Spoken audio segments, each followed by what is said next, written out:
What is up, everybody? Stevie B here, Dynasty Life Fantasy Football, and today's video is going to be for quarterbacks. It's going to be QB stashes or holds in basically 2 QB or super flex leagues. They're a little bit deeper, not so much the obvious ones. There are some obvious ones that I will go over, but stay tuned for that. But before we get into that video, guys, if y'all can do me a favor, hit that like, hit that subscribe if you haven't already. It is a great way to support the channel. But let's get right into the QBs here. First QB up, the man on the cover, Skylar Thompson, QB of the Miami Dolphins. We just saw him play in the playoffs. Also had some action in the regular season. Teddy Bridgewater is a free agent. I don't believe they'll re-sign him. Why spend that money when they've got a guy who did get some action, who did get some experience, who played decently well?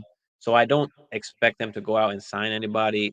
Skylar Thompson has a chance to go be the number 2 in this offense. We saw that Tua is going to be the guy going into next season. The organization did clear that up. They did come out and say Tua is going to be okay. The doctor said he's okay, that he will be the 2023 QB going into next season.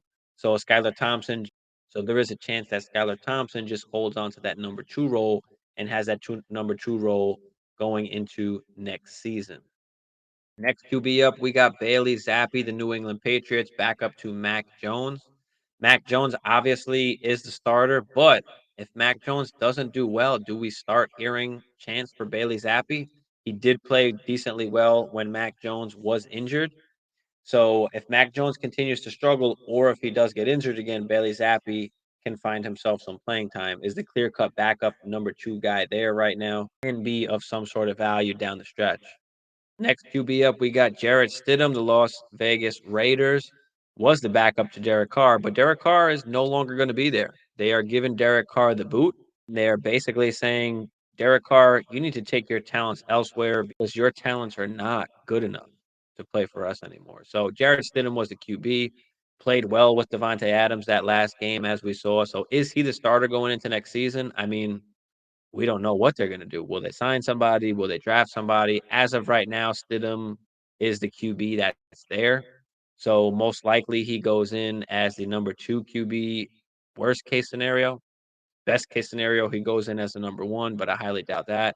If they do draft somebody, does that person start right away? Do they sit behind Stidham? Do they wait? I mean, we don't know exactly what's going to happen, but we know that Stidham will be on the Raiders. He will have basically at least that number 2 slot locked up. So a guy that down the stretch can actually turn in some games or can be of some value. K.TRASK, the next quarterback that is up. Tampa Bay Buccaneers. Is Brady coming back? We don't know. So Kyle Trask could possibly be that number 2 going into next season. I don't know if they sign somebody, bring in a quarterback, draft a quarterback. We don't know what's going to happen. We can only speculate. We can only guess. But what we do know is that Kyle Trask is a QB that is on the Tampa Bay Buccaneers, and he can possibly have a role going into next season if it's that number 2 option as the backup, barring injury or bad play. Maybe he gets a shot. Maybe he gets a chance. Ridder, the Atlanta Falcons, is the next QB up here. We saw Mariota pretty much get the boot, so he's gone. We don't know if they're drafting somebody, they're bringing somebody in. What we do know is that they've got 2 freakish athletes on the outside in Kyle Pitts and Drake London, and we need a QB that can throw the ball. I do not believe that Desmond Ridder is the future. I don't think they believe that either. So most likely they draft somebody or bring somebody in. But Desmond Ridder pretty much can have that backup job locked up, at least be that number 2 QB. So barring injury or bad play, he can see some action. And of course, that is the perfect time to get those 3rd round picks, get those 4th round picks from these needy teams that need a QB to play. Jordan Love is the next guy up, Green Bay Packers, or maybe not Green Bay Packers. We don't know what's going to happen with Aaron Rodgers. Jordan Love has came out and said that if Aaron Rodgers does come back, he's going to be asking for a trade. He wants to go somewhere that he has a chance of playing. And if Aaron Rodgers doesn't come back, maybe Jordan Love is the future of the Green Bay Packers. So you definitely got to hold on to him. There's, of course, uncertainty like all of these QBs that we're talking about, but Jordan Love actually has a chance to possibly be a guy somewhere. At the very least, he's a backup quarterback, so those are always good to hold and stash. in these 2 QB and Superflex leagues. So, next guy up, we got Sam Darnold, Carolina Panthers. Well, no team really. He is a free agent. He's not signed to anybody right now. Does he go back to Carolina on a 1 year while they draft somebody? Maybe. We don't know what's gonna happen. Does he go somewhere else? It's safe to say if he doesn't go back as a starter, he's gonna be just a backup somewhere in the league. He's gonna be a bona fide backup for the rest of his life unless he gets the starting job somehow. But he did look good. If you wanna look on the bright side, he looked good with DJ Moore after he did come back from injury and he was able to actually start. Him and DJ Moore got it going. They played really good down the stretch, which was very encouraging to see. But at the same time, what are they going to do? Are they going to give him at least one more year? Are they going to draft the QB and put that guy in as a starter right away? Or are they going to have him sit a year? Is it smart to have him sit a year? Yeah, probably. Let Sam Darnold do his thing for a year and just see what happens. But we'll see how it turns out, but just hold and stash Darnold for now. Ryan Tannenhill, the next QB up.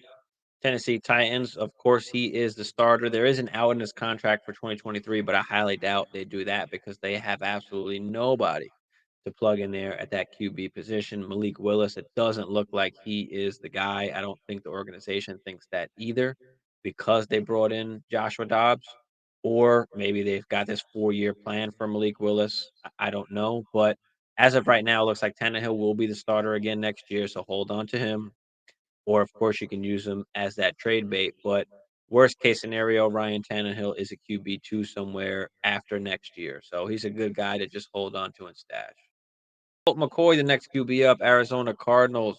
We know that Kyler Murray, obviously with the injury, will not be back most likely for the start of next season or maybe even the middle of the season. We don't know how long it's going to take for him to come back. So Colt McCoy is under contract for next season. So he will be the QB going into next season. I don't see a situation where they draft somebody or sign somebody to be the QB when they've had Colt McCoy on the team for a little while now, and he knows the offense. He can actually sling the ball a little bit. So I expect Colt McCoy to be the starter going into next season. So definitely hold on to him, or you can give him away as some trade bait to try and get something in the trade. But Colt McCoy is going to be even more valuable once next season starts up and they finally announce that, hey, Kyler Murray is not going to be good until this week, whatever week that is. And Colt McCoy will be the starter until then. T.HEINICKE, soon to be free agent, not signed to the Commanders for next season.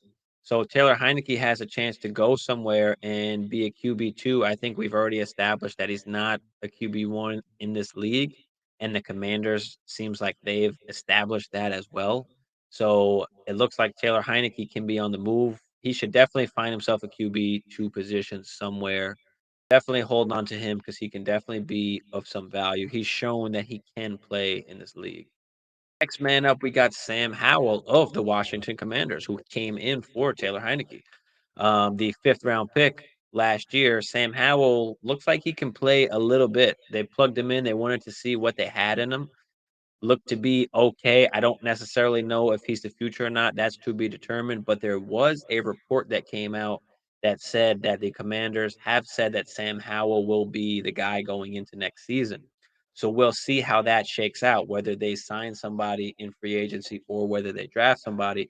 But Sam Howell, at the very least, is going to be the QB2 of the Commanders.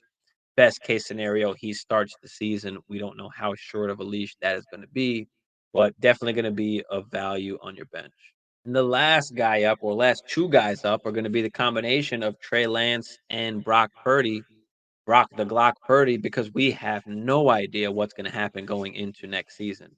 Now, what I've been saying and my take the whole time during this whole Brock Purdy thing is that Trey Lance is still going to be the guy going into 2023. 49ers went up and grabbed him, so he has guaranteed money. They did spend on him. They invested in him. So most likely he's going to be the QB going into 2023. And I've been kind of saying that, hey, if Brock Purdy's able to do what he's doing, imagine what a guy like Trey Lance can do in that offense once he gets his foot in there. Now he was injured. But again, Jimmy Garoppolo got them all the way to the NFC Championship, and they were able to say, "Hey, Jimmy, you're just not good enough. We're gonna go with Trey Lance. We're gonna go with the young kid. Trey Lance, it's your team." You don't see a situation where they don't do the same thing with Brock Purdy. Unless Brock Purdy makes it to the Super Bowl, I don't know if he's really got a chance to start over Trey Lance. Now, he has played well enough that they might battle it out in camp. Maybe it's a QB controversy, and it's just a shit show all season. They're both on the shortest leashes because we've seen that Brock Purdy can be successful, but I can only imagine what an even better QB, especially a guy like Trey Lance who can extend plays a lot more, who can run the football. And nowadays in the NFL, these teams, these GMs, they want these guys that can run a little bit, that can extend plays, especially when plays break down, that can improvise off script. So we don't know exactly what's going to happen. We don't know. We can only guess. We can only speculate. So you got to hold on to Trey Lance. You got to hold on to Brock Purdy. If you're in startups, be very careful drafting Trey Lance. Don't draft him early. You've got to bake in the uncertainty into his price. That will wrap it up for the QBs to stash and hold. Guys, let me know in the comments what you guys think, whether you agree with some of these guys, whether you disagree. Did I miss any guys? I tried to keep it to guys that are not necessarily automatic no's. So they're, mostly for 2 QB and for these super flex leagues. But yeah, let me know in the comments what you guys think. Make sure you hit that like, make sure you hit that subscribe. I greatly appreciate it. It greatly supports the channel. But that will wrap it up for today. Peace.